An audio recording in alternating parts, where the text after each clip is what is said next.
Alessandro Barico, The Game. Traducción de Javier González Rovira.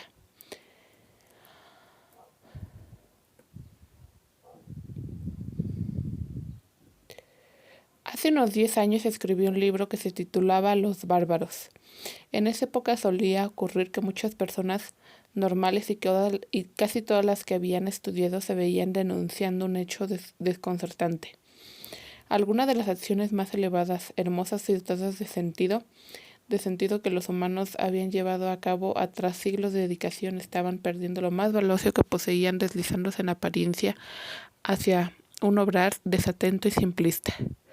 Ya se tratara de comer, de estudiar, de divertirse, de viajar o de follar, no había mucha diferencia. Los humanos parecían haber desaprendido a hacer todas las cosas de buenas maneras, con la debida atención y con el sabio cuidado que habían aprendido de sus padres. Se diría que preferirían ejecutarlas rápida y superficialmente. Un desconcierto particular venía dictado por la cotidianidad observación de los hijos. Se les veía como presas de una inexplicable marcha transgenética por la que, en vez de mejorar la especie, parecían perpetrar con plena evidencia una misteriosa involución. Incapaces de concentrarse, dispersas en un estéril multitasking, siempre pegados a cualquier ordenador, vagaban por la corteza de las cosas sin otra razón aparente que no fuera de limitar la posibilidad de una aflicción. En su ilegible de moverse por el mundo se adivinaba el anuncio de una forma de crisis y uno creía captar la inminencia de un apocalipsis cultural. Fue un periodo irritante. Durante un tiempo pareció que el ejército de la inteligencia se solventaba por completo con la capacidad de denunciar la decadencia de esto y de aquello. Uno se pasaba el tiempo defendiendo cosas que estaban colapsando. Se podía ver a gente sentada afirmando sin ningún sentido del ridículo manifiestos en defensa de las viejas lecherías o del subjuntivo. Uno se sentía mejor cada vez que lo lograba defender algo y evitar que el viento del tiempo se lo llevara.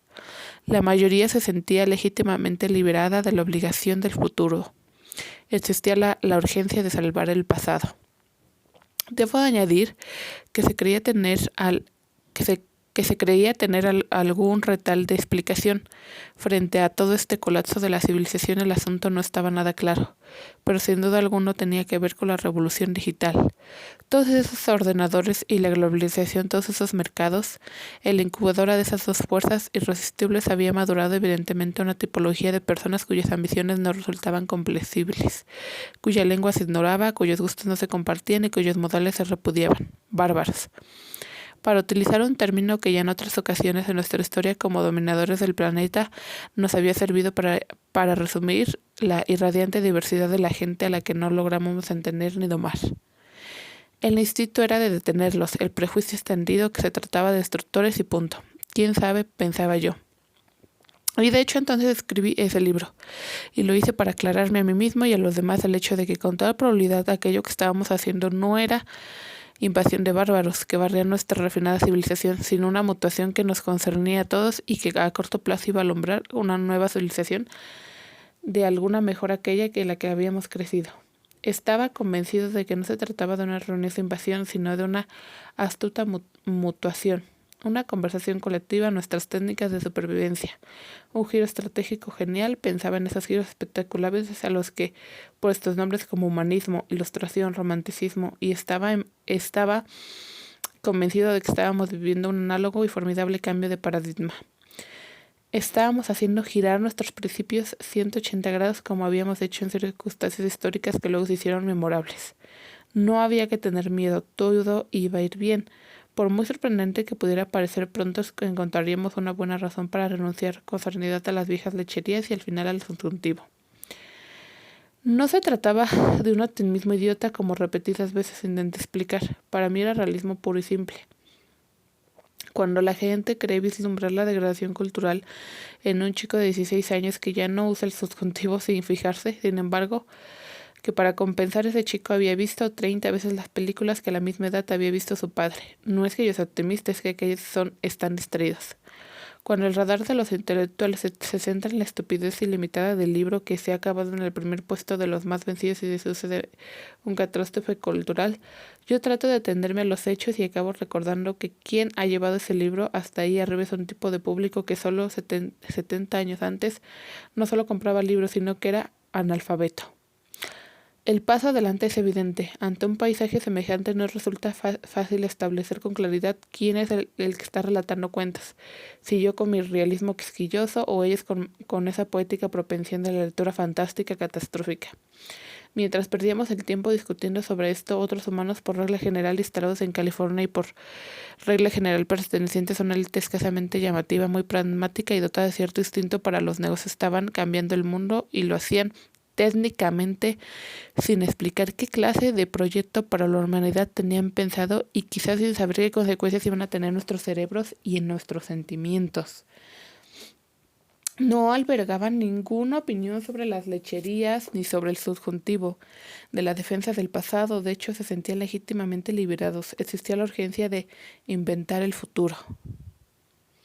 Más tarde, con inexplicable retraso, tuve ocasión de comprender que para mucha gente el paradigma de la decadencia representa un escenario cómodo, un campo de juego agradable. No hablo de las tragedias ni las catástrofes, que son por el contrario el hábitat preferido de ciertas minorías formadas por gente excepcionalmente smart. Hablo de algo más vaporoso. Por muy absurdo que pueda parecer, somos animales que suelen depositar los huevos donde estos puedan contar con una cierta elegante y lenta decadencia. Además, hay que tener en cuenta que el plano inclinado de una desgracia moderada parece particularmente compatible con el tipo más extendido de inteligencia, la que es capaz de sufrimiento obstinado en el paso más paciente que imaginativa, sustancialmente conservadora. Dado que le resulta más fácil percibir el mundo cuando el mundo avanza con una velocidad mesurada, lo ralentiza, dado que en general le resulta más cómodo el juego de la defensa, da lo mejor de sí en presencia de enemigos y catástrofes inminentes, dado que lo general no tiene predisposición para el juego de ataque, tiene el miedo al futuro. Así, si les resulta posible, los humanos tienden a evitar una exposición demasiado prolongada al campo abierto de la invención, llevados a su tribu siempre que pueden al periodo más apropiado para sus capacidades, es decir, a la salvaguardia de la memoria. Protegidos por las cosas que hay que salvar, depositamos los huevos y arquitectamos los tiempos futuros. En cualquier caso, al final decidí escribir ese libro y de hecho lo escribí por entregas en un periódico. Una forma que me parecía maravillosamente bárbara, pensaba titularlo La Mutuación. Pero el director del periódico, un genio en su campo, estuvo a lo largo observando ese título y luego dijo simplemente, no, es mucho mejor Los Bárbaros. A veces tengo buen carácter, lo titulé Los Bárbaros. Añadí un subtítulo sobre la mutuación y ya está. Lo primero que pasó me pilló por sorpresa. Me costó un montón de trabajo convencer a la gente de que no era un libro contra los bárbaros. Tenían tantas ganas de oír que les dijeran de un modo conveniente y brillante que todo estaba desmoronándose y que la culpa era de esos, que en cuanto veían el título mencionado se colocaban dentro de cierta modalidad mental por la que leyendo lo que leyeran leían que todo estaba desmoronándose y la culpa era de esos. Os lo juro, tenían que repetir una y otra vez que los bárbaros, como explica el libro, no existen, somos nosotros, todos nosotros que estamos cambiando y de modo espectacular. Venían a darme las gracias porque había denunciado los estragos que esos estaban perturbando. Probablemente tendría que haber elegido como título Viva los bárbaros, pero tampoco es seguro que hubiera resultado suficiente si uno está depositando sus hermosos huevos con tranquilidad en la guardia de sus cosas que salvar, protegiendo bajo la tibia colcha de una hermosa decadencia. No resulta fácil sacarlo de allí. La inercia colectiva se decantaba hacia la denuncia satisfecha de cierto apocalipsis que estaba por llegar, destinado a asfixiar el alma bella del mundo. Invertir el curso de sus pensamientos era terriblemente difícil, a veces imposible. Desde entonces han pasado unos 10 años y ahora soy capaz de indicar algo. Entre tanto me he tranquilizado, la narración colectiva ha cambiado, la tribu ha salido de las guaridas y hoy son pocos los que han seguido explicándose lo que estaba pasando en ese cuento de algunos bárbaros que estaban apuntando hacia nuestras fortalezas, galvanizados por un grupo de comerciantes que tenían el botín como meta. Hoy la mayoría de la gente occidental ha aceptado el hecho de que se está viviendo una especie de revolución sin duda alguna tecnológica, tal vez mental, destinada a cambiar casi todos sus actos y probablemente también sus prioridades y en definitiva la idea de lo que debería ser la experiencia. Quizá tiene miedo de las consecuencias, quizá no la entiende del todo, pero a estas alturas tiene pocas dudas sobre el hecho de que es una revolución necesaria e irreversible, que se ha emprendido a intentar corregir errores que nos han costado caros. de manera que la ha asumido como una tarea, como un desafío. No resulta extraño que crea que nos conducirá a un mejor mundo. Todavía queda mucha gente resguardada bajo el paraguas del relato de la decadencia, pero como una especie de reloj de arena, tienden a pasar de un otro por el cuello de botella de sus miedos y alcanzar otros del tiempo. ¿Qué ha pasado?, se preguntará alguien, para hacernos cambiar la idea en tan pocos años y llevarnos a aceptar la idea de una revolución en la que no estamos jugando todo. No tengo respuesta exacta, pero tengo una breve lista de cosas que hace 20 años no existían y ahora sí. Wikipedia, Facebook, Skype, YouTube, Spotify, Netflix, Twitter, YouPorn, iBorn, iPhone, Instagram, Uber, WhatsApp, Tinder, TripAdvisor, Pinterest.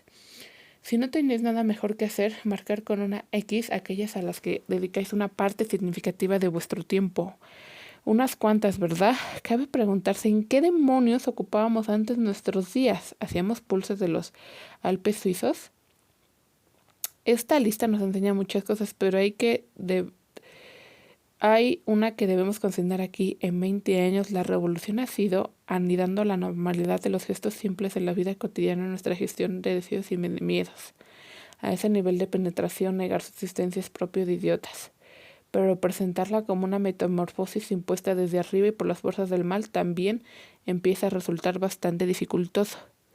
De hecho, nos damos cuenta de que las costumbres más elementales de nuestra vida cotidiana procedemos con movimientos físicos y mentales que hace solo 20 años habríamos aceptado reñadientes en nuevas generaciones cuyo sentido no entendíamos y cuya degradación le denunciábamos. ¿Qué ha pasado? ¿Hemos sido conquistados? ¿Alguien ha puesto un modelo de vista que no nos parece? Sería incorrecto responder que sí. En todo caso, alguien nos los ha propuesto y nosotros aceptamos cada día invitación imprimiendo a nuestro estar en el mundo una precisa torsión respecto al pasado. En virtud de este hemos adquirido una posición mental que hace 20 años todavía parecía grotesca, deforme y bárbara, y que ahora es, ateniéndonos a los hechos, nuestra forma de estar cómodos, vivos e incluso elegantes a la corriente de la vida cotidiana. La impresión de haber sido invalidado se ha desvanecido y ahora prevalece la sensación de haber sido transportados más allá del mundo conocido y de haber empezado a colonizar zonas de nosotros mismos que nunca habíamos explorado y en parte ni siquiera habíamos generado todavía. La idea de una humanidad aumentada ha empezado a abrirse camino y la idea de formar parte de ella ha resultado más fascinante frente a lo temible que resultaba en el punto de partida, la eventualidad de ser deportados hasta allí. Hemos terminado así permitiéndonos una mutuación cuya existencia negamos abiertamente durante cierto tiempo. Hemos destinado nuestra inteligencia a utilizarla más que a boicotarla. Anoto que la cosa que nos ha llevado, entre otras cosas, a considerar el cierre de las viejas lecherías nada más que como inevitable efecto colateral. En un tiempo muy rápido nos hemos puesto a abrir locales que sí son citas de viejas lecherías. Es nuestro modo de decir adiós al pasado metabolizándolo. Que no se diga que no somos unos tipos geniales, de manera que hemos enfocado bien el asunto y hemos corregido algunos desatinados de primera hora. Hoy sabemos que es una revolución y estamos dispuestos a creer que es el fruto de una creación colectiva, incluso de una reivindicación colectiva y no de una generación imprevista del sistema o el plan diabólico de algún genio del mal. Estamos viviendo un futuro que hemos enajenado al pasado, que nos pertenece y que hemos deseado con fuerza.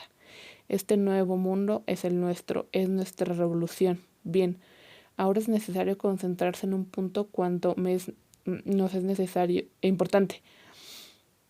Es un mundo que no seríamos capaces de explicar. Es una revolución cuyo origen y propósito no conocemos con exactitud.